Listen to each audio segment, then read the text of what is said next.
Olá a todos e todas, saudações. Hoje nós vamos continuar a entender alguns mecanismos de reação, beleza?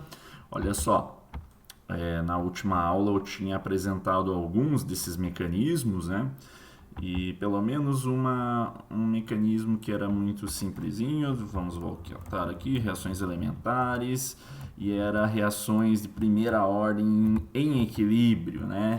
Aqui uma situação onde a reação ela não era irreversível, mas sim reversível. E aí era uma reação bem simples, né? Porque aqui era uma reação de ordem 1 em relação a cada um dos reagentes, o que facilita bastante o tratamento algébrico de toda a reação. E nós vimos também alguns métodos de relaxação, como que nós conseguimos expressar constante de equilíbrio em função de diferentes temperaturas e como que isso nos garante algumas informações sobre átomos e moléculas e sobre a composição de equilíbrio, né? Então, hoje nós vamos ver algumas outras situações que também remetem a situações clássicas na química, justamente porque essas situações acontecem com uma frequência relativamente grande. Uma delas é aqui quando eu tenho mais de um produto. Mas como assim, Glaucio Regis, mais de um produto? Imagine que uma espécie pode ter dois produtos e esses dois produtos estão acontecendo ao mesmo tempo, tá? Só que a taxa de formação de um produto ou de outro não necessariamente precisa ser igual, tá? Nós vamos ver em um dado momento no curso onde eu posso fazer um controle cinético ou termodinâmico das reações químicas. E conforme eu mudo alguns parâmetros da reação, eu posso fazer com que uma determinada espécie seja privilegiada em detrimento da outra. Isso já nos indica, né, que as constantes de velocidade de uma em relação à outra não devem ser iguais, tá? Que é o meu caso aqui, a espécie A, né? A espécie A pode ser uma molécula, né? E ela reage formando B conforme a equação 1. E aí essa reação aqui, né? Ela tem uma coisinha específica que é o fato que você tem que lembrar que também é uma reação irreversível, né? Onde A é convertido somente em B.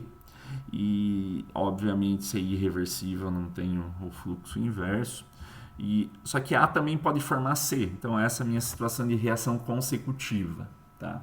E aí note que K1 e K2 são duas constantes de velocidades intrínsecas a cada um desses dois processos. Fechou? Ok. Quando eu penso nisso, aqui eu tenho um modelinho de reação, né? Um exemplo de reação, que é aqui dessa molécula aqui, a nossa direita, que pode ser ativada, né?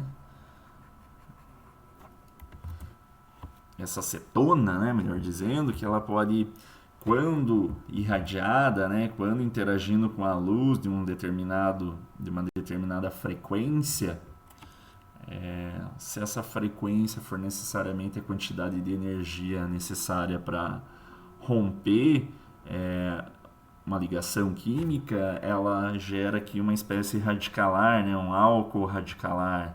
Esses pontos pretos aí expressam esses radicais ali, né, esses elétrons desemparelhados.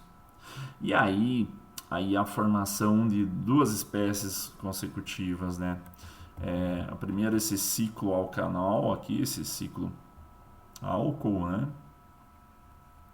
E a segunda espécie, aliás, as espécies é esse enol e esse alceno aqui. Ficou feio o meu desenho aqui.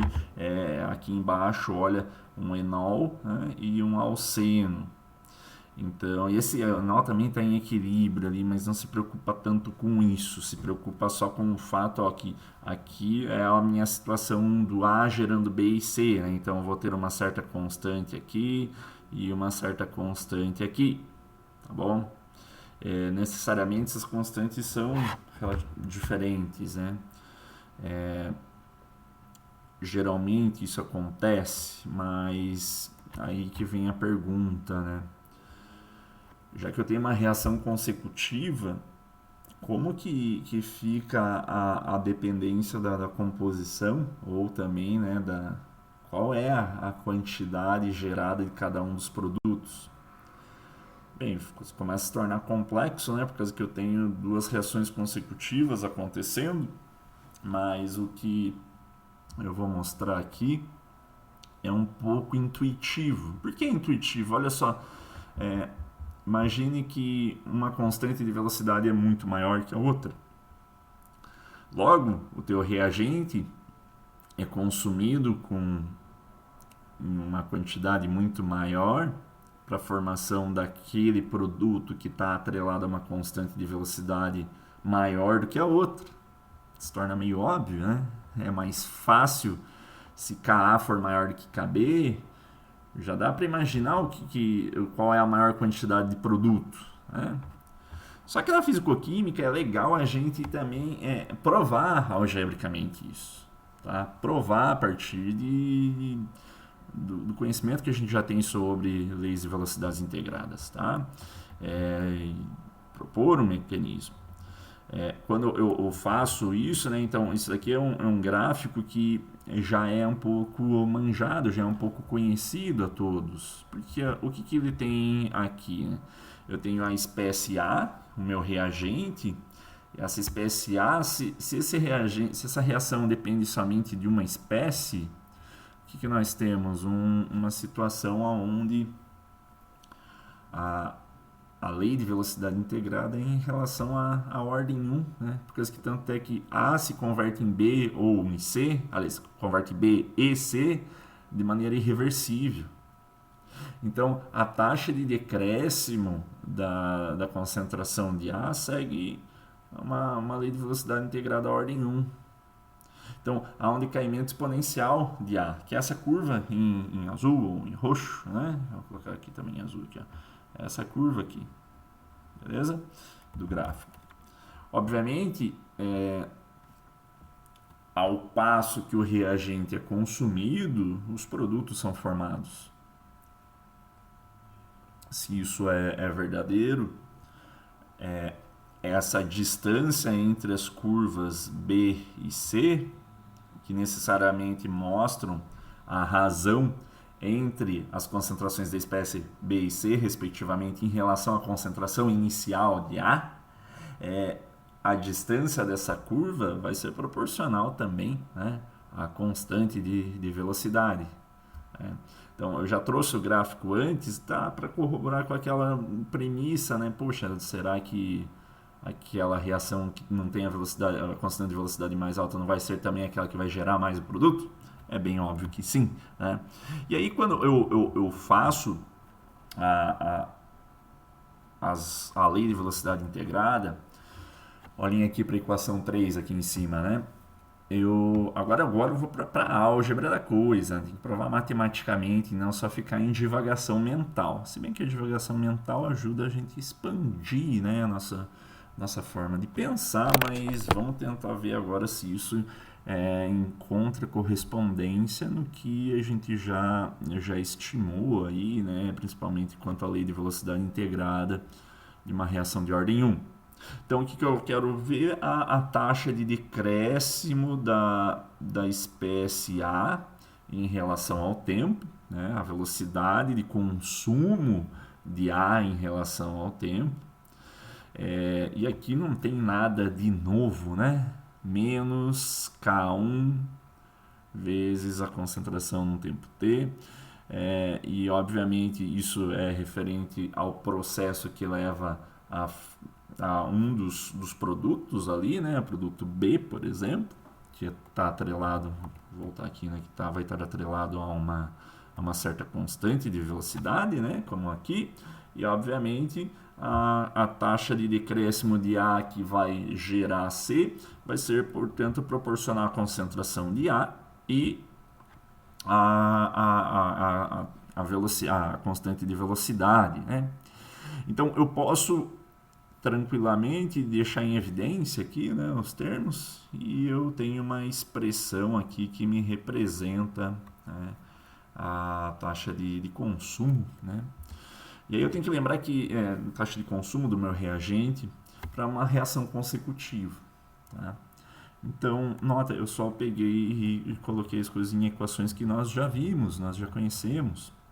Como a concentração, olha lá ela, né? Como a concentração do reagente A em qualquer tempo é proporcional à concentração inicial, e aqui eu tenho o número de Euler negativo, ou seja, que dá aquele perfil daquela curva exponencial decrescente, né?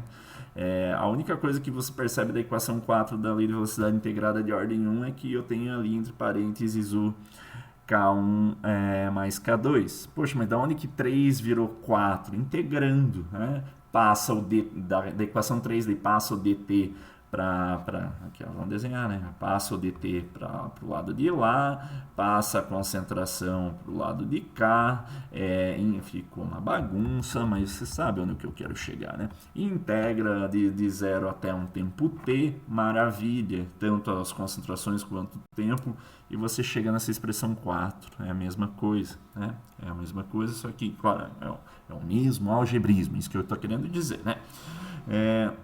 Bem, eu posso, então, fazer essa correspondência, né? Já que eu agora encontrei uma expressão integrada para a concentração de A em qualquer tempo, considerando que A forma dois produtos, eu posso pensar também agora, mudando o meu ponto de vista, né? Qual é a taxa de formação de B em relação ao tempo, né? Então ali, ó, equação 5 aqui embaixo, ó, dB dt, né? A taxa de formação do produto B em relação ao tempo, tá?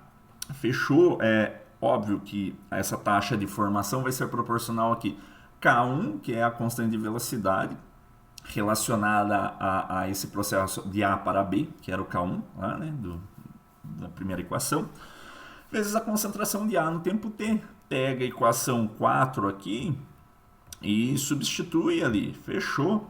É o que eu tenho aqui, uma expressão para a taxa de formação do produto B em relação em relação ao tempo, né? Então, beleza, a equação 5 é legal, diferente. Bem, olha a equação 5, eu até fiz isso aqui na forma do slide, ó, eu fiz aqui para o B e aqui fiz para o consecutivo, né, para o outro produto a ser formado, de C. Percebeu que o algebrismo é o mesmo, porque aqui eu não estou colocando número ainda, né?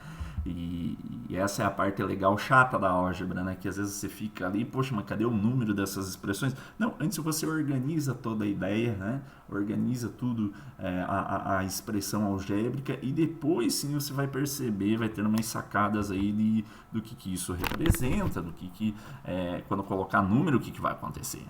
Isso que é a parte legal. Então, os mesmos passos que eu fiz aqui para B é também relativo a C. Tá bom? Então, tanto para a equação 5 quanto para a equação 6. Perfeito? Beleza. Agora, pronto, eu tenho, se eu for eu tanto tenho para DC quanto para DB, né? Então, ou seja, as taxas, note que, desculpem aqui, ficou um pouquinho confuso, ó. A equação 5 e a equação 6, né? Essas duas equações, aqui sim, a equação 5 ali embaixo e a equação 6 aqui, ainda está diferencial, né? Ainda é uma equação diferencial, porque eu tinha integrado lá a equação que representava a variação da espécie A, do reagente. Agora eu tenho a equação 5 e essa equação aqui, a equação 6, são duas equações diferenciais que representam a formação das espécies B e C, respectivamente, equação 5 e 6, né, em função ali do que a gente viu ali das concentrações iniciais de A. Então eu preciso integrar isso daqui. E aí eu vou integrar do T0 até um T qualquer. Não é muito a minha aqui ficar mostrando passo a passo da integração, mas essa integral aí é definida sobre esse espaço aí, não se encontra em qualquer handbook aí, e até às vezes usando aí um Wolfram da vida você consegue chegar nessa expressão, tá? Então, ó, eu cheguei tanto a uma expressão de lei de velocidade integrada para B quanto para C, em qualquer tempo. Nota que, obviamente, se as equações diferenciais eram análogas, as equações integradas também serão, né? Nesse sentido. Quando eu pego e percebo ali o que está escrito ali embaixo, ó, o balanço de massas estabelece que a concentração inicial de A seja igual ao somatório do resto. É óbvio, né? Por causa que você tem que lembrar que Lavoisier continua valendo, né? A lei de Lavoisier, né? Então, tudo aquilo que foi perdido de A apareceu em B e C e também está relacionado à concentração que ainda resta de A, né? Então, isso que está escrito ali, ó. A concentração inicial de A é igual à concentração de A no tempo T, que é o que ainda está sobrando de A, né? Por causa que a reação não acontece instantaneamente na sua totalidade, então ainda vai ficar um pouquinho de A, mesmo que a reação está acontecendo, está ocorrendo. Aí, então, esse é o A no tempo T, o primeiro termo daquela equação. Aquilo que foi consumido de A se transformou ou em B ou C. Então eu tenho A no tempo T, B no tempo T e C no tempo T. Então, só por uma questão de não fazer bruxaria, né? Tem que continuar a matéria ali no mesmo esquema. Então, eu posso, partindo disso, agora sim. Agora é o momento, é agora que vai começar a aula, agora que vem a parte mais legal, a coisa fulcral desse conteúdo, que é isso daqui, ó. Poxa, se tem esse equilíbrio de massas e tal, agora eu posso, então, qual que é posso expressar a razão entre espécies B e C, tá? Essa razão entre espécies B e C vai me dar o que? A taxa de formação de um produto em relação a outro. Isso é ouro na química. Isso é ouro. Se você é acadêmico de química, cara, isso é importantíssimo. Por que, Glaucio Regis, você deve estar se perguntando? Por que, meu caro acadêmico, minha querida acadêmica, quase todas as reações, se for para orgânica, isso é frouxo. Acontece muito, sempre, é recorrente isso. Eu tenho mais de um produto sendo gerado, a partir de uma sequência de etapas, mas então do mesmo reagente. Muitas das vezes a reação que eu estou querendo fazer é óbvio que eu não quero ali uma mistura de enantiômeros, por exemplo, lá na orgânica isso é muito frequente, né? Seria mais dispendioso o fato de eu ter que separar muitas vezes esses compostos. Ao invés disso, quem sabe por que eu não penso numa forma de privilegiar na minha síntese a formação de uma espécie em detrimento da outra? Porque é esse o ponto, tá entendendo? Se você tem mais de uma espécie sendo formada, nem sempre você quer as duas espécies, tá? Às vezes só quer uma delas. E calha, às vezes, você ainda querer que tenha um menor rendimento. E aí talvez é um problema. Então, você pode ajustar alguns parâmetros termodinâmicos para tentar fazer com que a constante de velocidade daquele teu composto de interesse seja modulada de tal forma que você consiga aumentar a proporção. Rendimento maior, legal, queremos, precisamos geralmente de uma reação com rendimento maior. Outra coisa é aquilo que eu estava falando.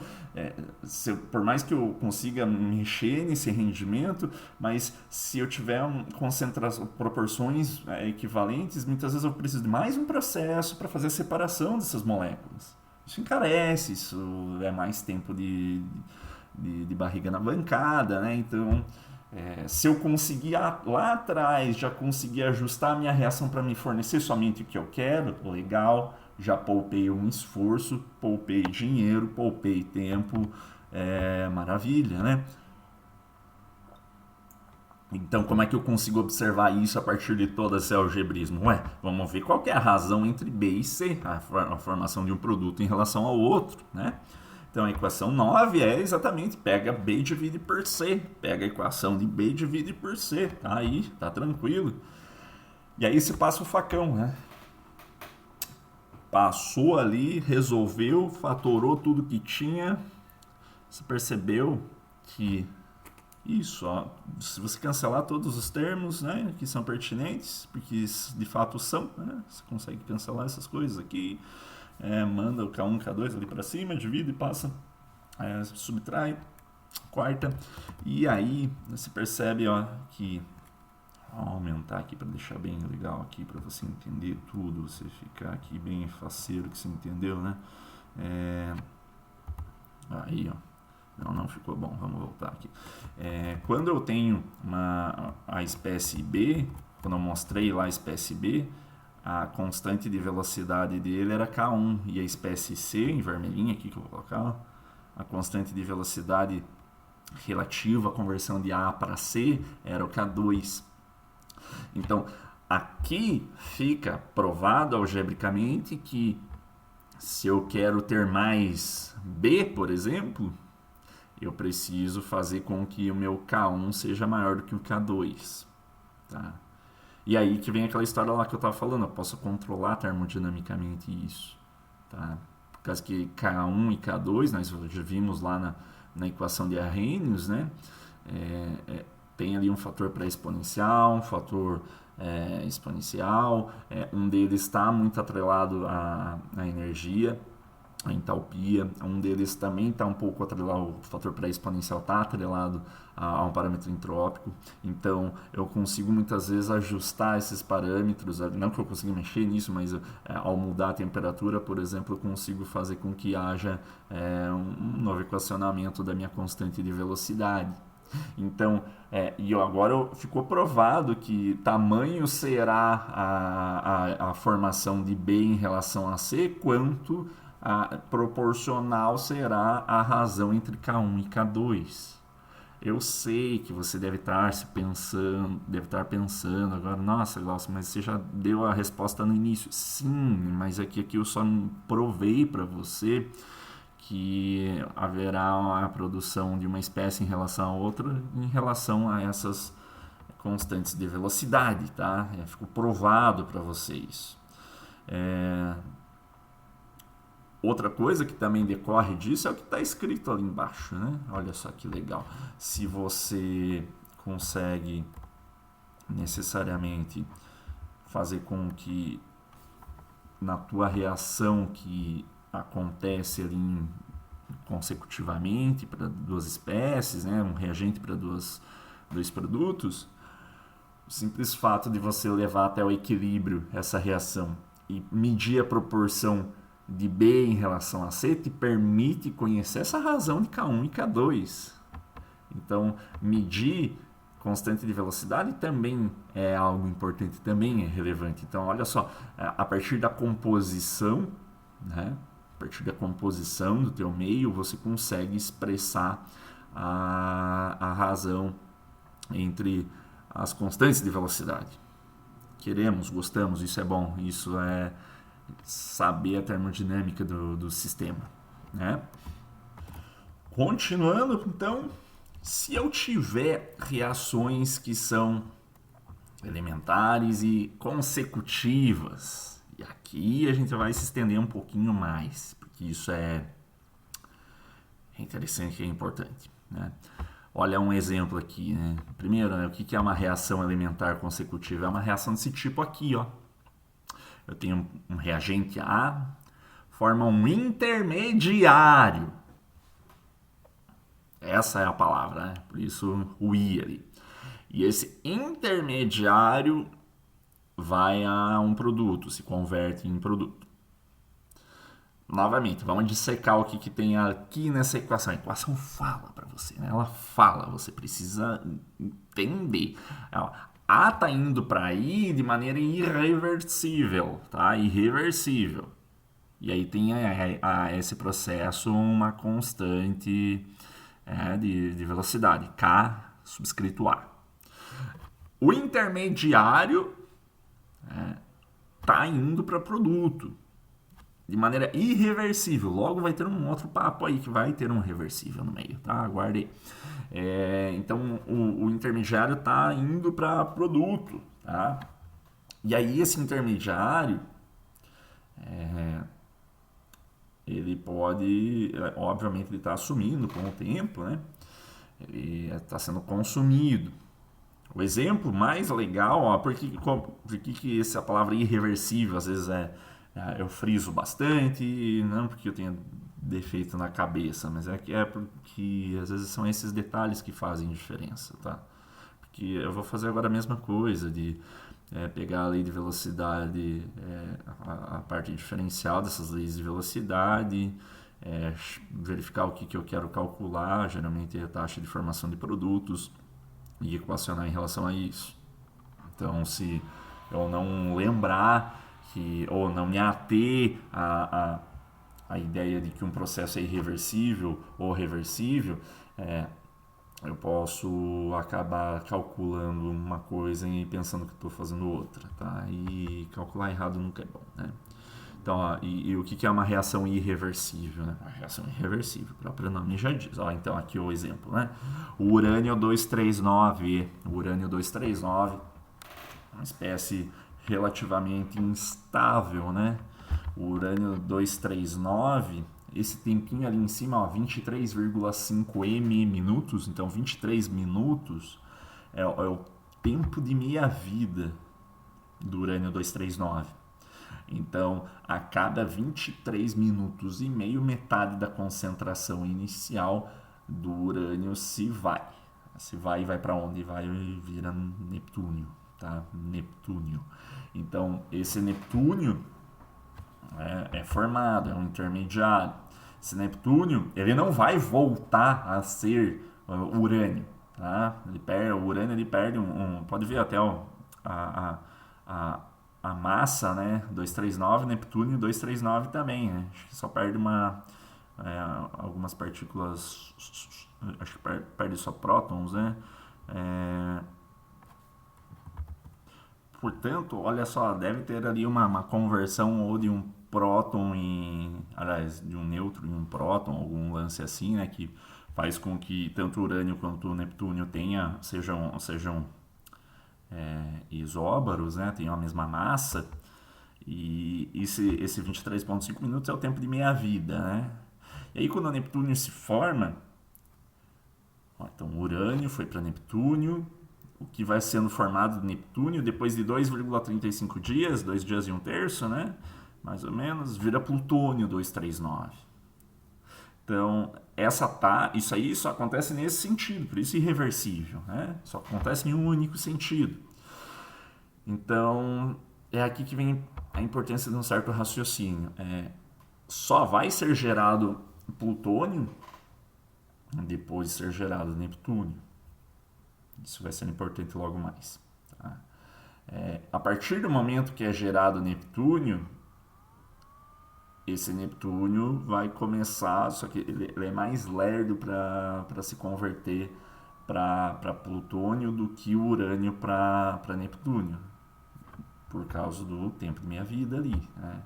Então aqui, claro, eu estou estimando a constante de velocidade como se fosse somente o tempo de meia-vida. Mas isso já dá uma ideia legal, né, sobre a taxa de conversão.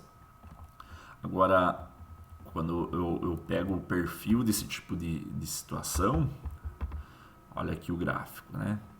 Então, o gráfico que você tem, ele mostra para você, análogo com aquilo que eu estava fazendo ali para as reações paralelas, só que um gráfico mais bonitinho, né? Olha só, eu tenho ali a concentração de A em relação à concentração inicial.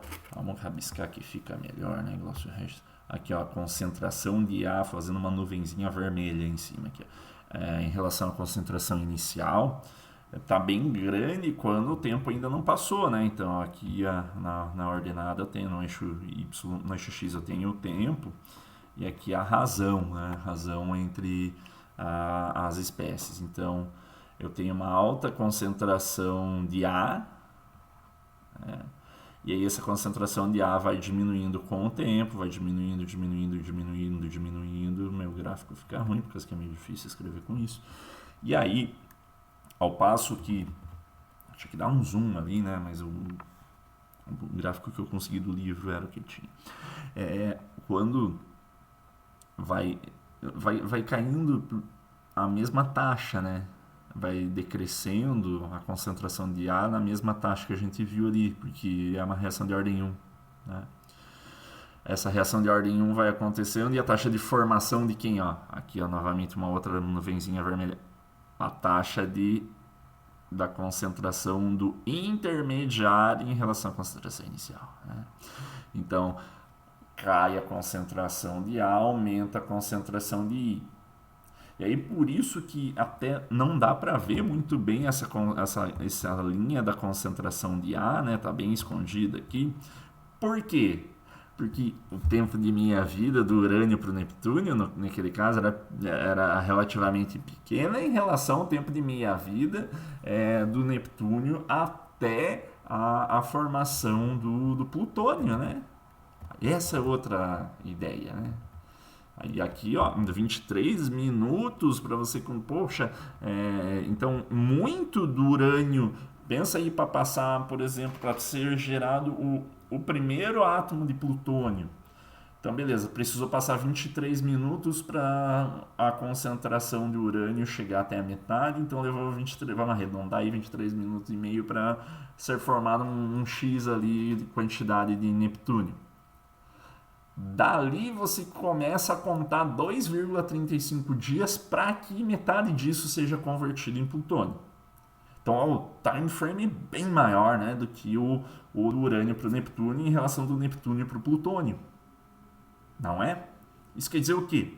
Que daí vai passar mais 23 minutos e meio e vai ter aquela concentração de urânio, agora vai estar em 1/4, vou ter 3/4 da concentração inicial do urânio agora já convertido em Neptúnio e ainda não formou nada de plutônio. Vai passar mais 23 minutos, você já está entendendo onde eu quero chegar, né? Vai passar mais 23, vai ficar 12,5, vai ter 77,5 de Neptúnio e ainda nada de plutônio. E aí vai para 6,75, 3,35, 1, já me perdi 1,9 alguma coisa, né? A proporção, o percentual de urânio. E ó, faz aí umas 8 meia-vidas, já fica bem pequena a concentração de urânio, Neptúnio tá grandão e plutônio 0. Tá? Plutônio 0, não gerou nada de plutônio. Então, por isso que você tem aquele gráfico nesse perfil. Por isso esse perfil desse gráfico aqui. Ó, concentração de A cai rapidão, né? Caiu. A concentração da espécie intermediária aumenta e fica ali, ó, um tempão, tem um platô ali, tem um certo período de tempo comparado com a concentração do urânio ali, né, da espécie A, bem maior do que o time frame, né? Então aumenta a concentração do intermediário, mantém ela ali por um bom tempo e aí sim vai passando o tempo de minha vida, e aí eu tenho essa taxa do intermediário em relação ao produto começa a aparecer aqui, né? Daí sim começa a cair a concentração do intermediário e a concentração do produto vai aumentando na mesma proporção que vai deixar... na verdade, ó, você deveria... Deixa eu limpar isso aqui. Você deveria chegar aqui, né? Fazer um gráfico, ó, pode ver ali. Ele quase inicia, né? O gráfico quase inicia junto com o topo máximo da concentração do intermediário, porque isso indica que o primeiro cai muito pequeno, o segundo cai muito grande, então eu tenho muito intermediário. Olha só as ideias que a gente já está construindo aí, espero que esteja acompanhando, né? Mas isso ajuda você a entender, né, a composição do teu sistema. Isso é importante, isso é relevante, né? Então, quando eu tenho a taxa de formação de produtos aqui, eu percebo que ela começa bem mesmo quando eu tenho muito do meu intermediário. Perfeito? Perfeito. Então, eu tenho novamente um decaimento exponencial e um crescimento exponencial, por causa que todos os processos são de ordem 1. Né? Não tem nada de diferente aqui. Beleza. Então vamos ver o que a gente pode trazer de algebrismo, embora novamente eu já fiz isso aí, né? Tipo, já trazer essas ideias para nós aqui, né? Então, ou seja, olhar para o gráfico e tentar tirar alguma coisa que seja bom aí para a gente conseguir entender isso, né? Vamos lá.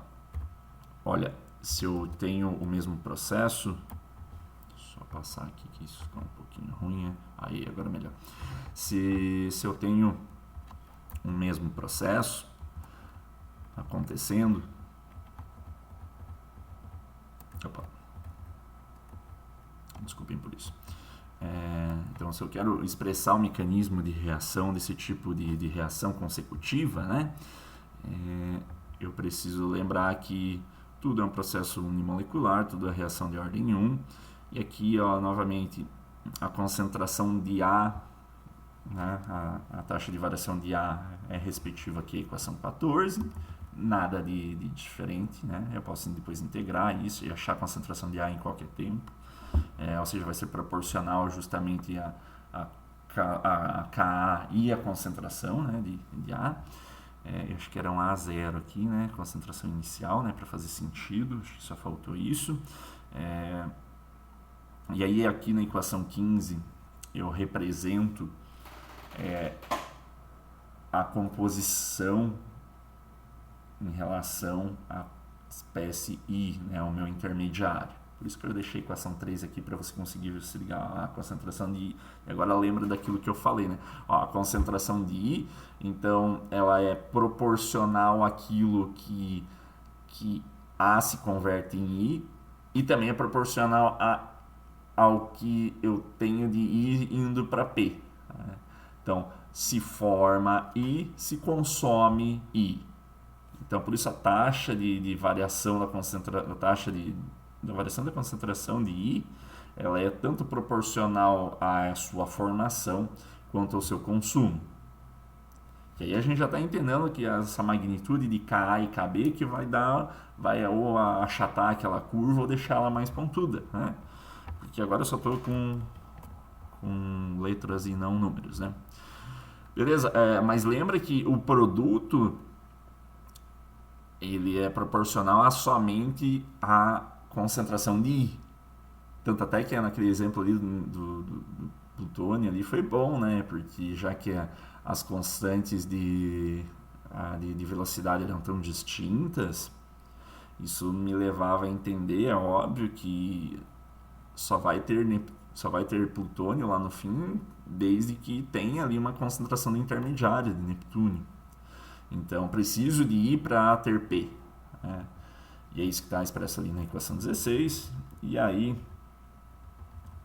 bem aqui, equação 17 e equação 18.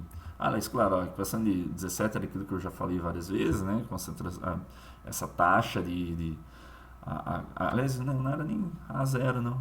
Era concentração em qualquer tempo. Né? Para integrar depois, para integrar, que daí vai surgir do A0 até A no tempo T, né?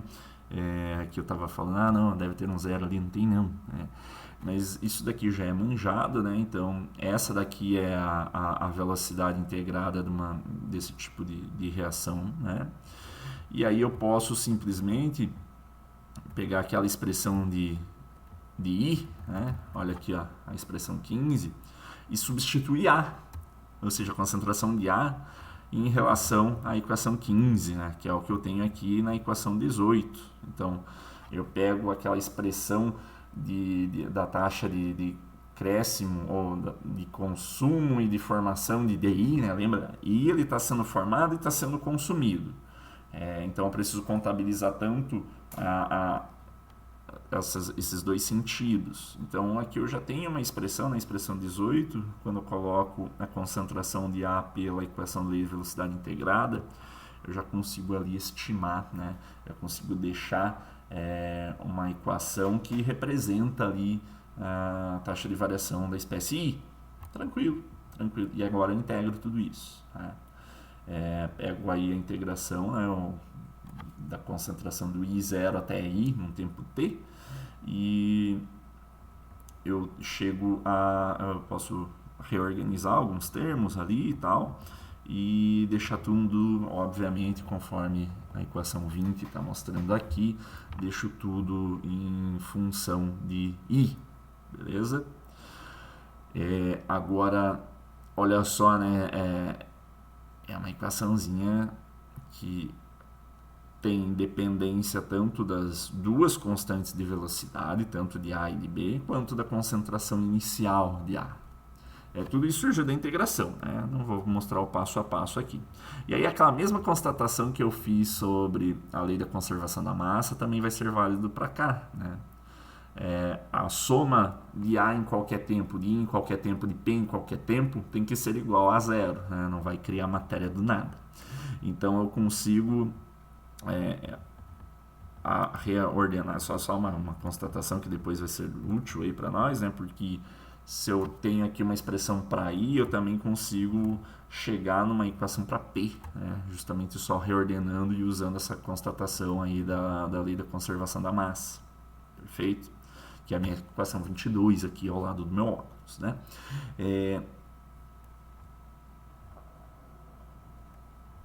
Note que eu tenho uma situação onde, bem aqui a equação 23 já está manjada ali, né? A concentração de esse tipo de gráfico, né, que mostra, né, a concentração, principalmente essa equação de 24, ela mostra um perfil de uma equação do tipo senoide, né? Então eu tenho uma certa situação onde a concentração de I vai aumentando até uma cúspide, né? Até o topo da gaussiana. Aí eu tenho um decaimento também exponencial. Eu posso integrar aqui e todos os algebrismos me dão conta de qual que seria a situação, a composição de P, né, em relação a T infinito, né, que me dá necessariamente onde esse gráfico de P fica assintótico. Tá? Então, ou pelo menos, claro, a gente já entende que já quase não há mais nada de A, e I já foi consumido em grande parte, e aí eu só tenho um equilíbrio.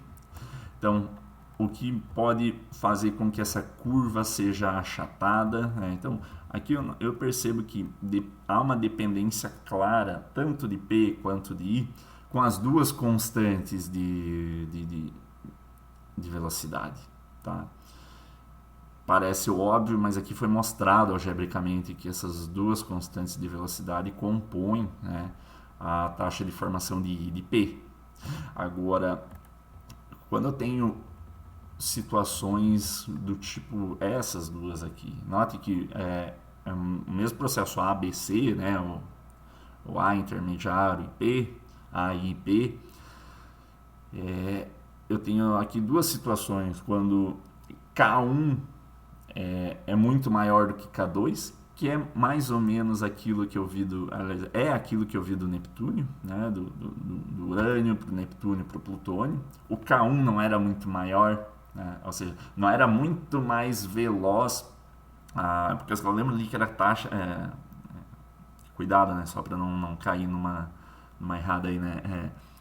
O que eu mostrei ali, o tempo, não, mas o tempo era menor, não, aquilo lá é o tempo de meia vida. Pega lá a equação do tempo de meia vida numa reação de ordem 1.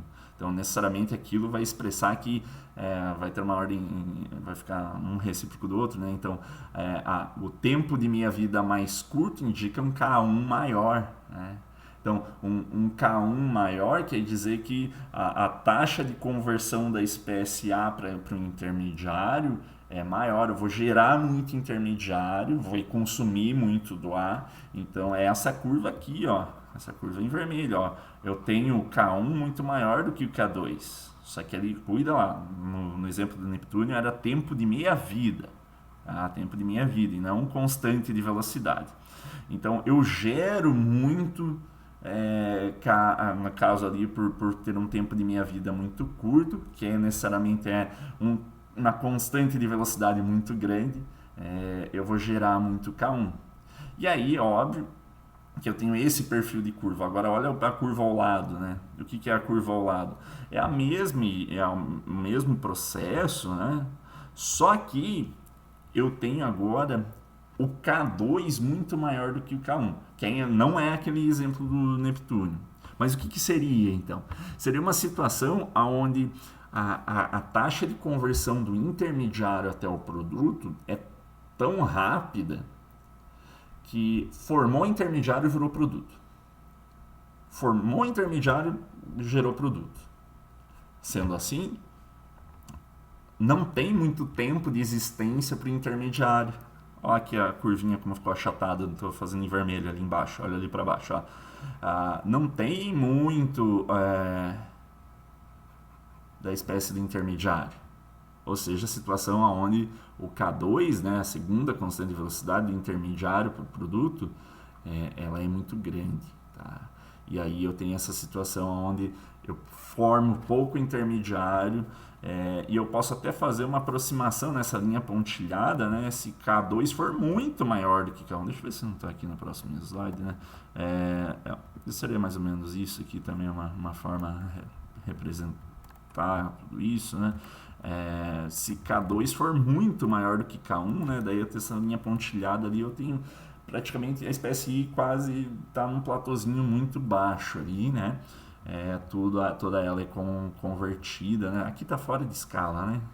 Mas só para você conseguir perceber ali. Também tem a situação onde aqui ó, que está diferente, né, para nós, quando K1 for próximo de K2, né, essa imagem A, né?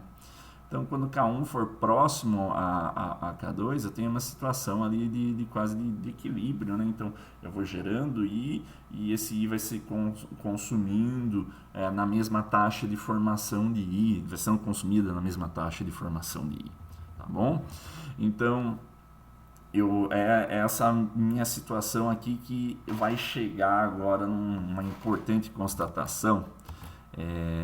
47, eu vou dar uma finalizada logo aqui, aonde eu vou fazer mais um videozinho aí, só vou dar uma cortada logo, quando eu tenho uma outra situação conforme a equação 26 aqui. E por que isso se torna interessante? Porque na última aula eu pedi para você fazer uma leitura, né? Na última aula eu mostrei para você que a equação de Michaelis-Menten, a cinética enzimática, tem alguma coisa a ver com essa equação 26, né? Claro que tem. Então, imagine que o intermediário está em equilíbrio com o reagente. E note que aqui ó, eu tenho dois reagentes. A reação de ordem 2, então, né? Como são reações elementares, já dá para inferir isso. A e B já está em equilíbrio, então ó, um equilíbrio dinâmico, né, onde eu tenho a formação da espécie intermediária e ela pode retornar, né, a situação dos reagentes. Então eu tenho uma taxa de velocidade direta e outra inversa.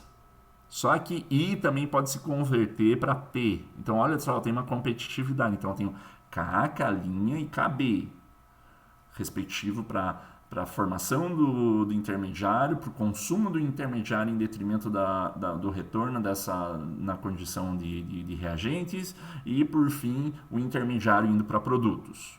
Tá? Então, que possibilidades que eu tenho, como que eu consigo equacionar isso, eu já apresentei isso de forma escrita para vocês. Né? Mas aqui, ó, é óbvio que, só uma obviedade que eu acho que não estava lá naquele texto. A obviedade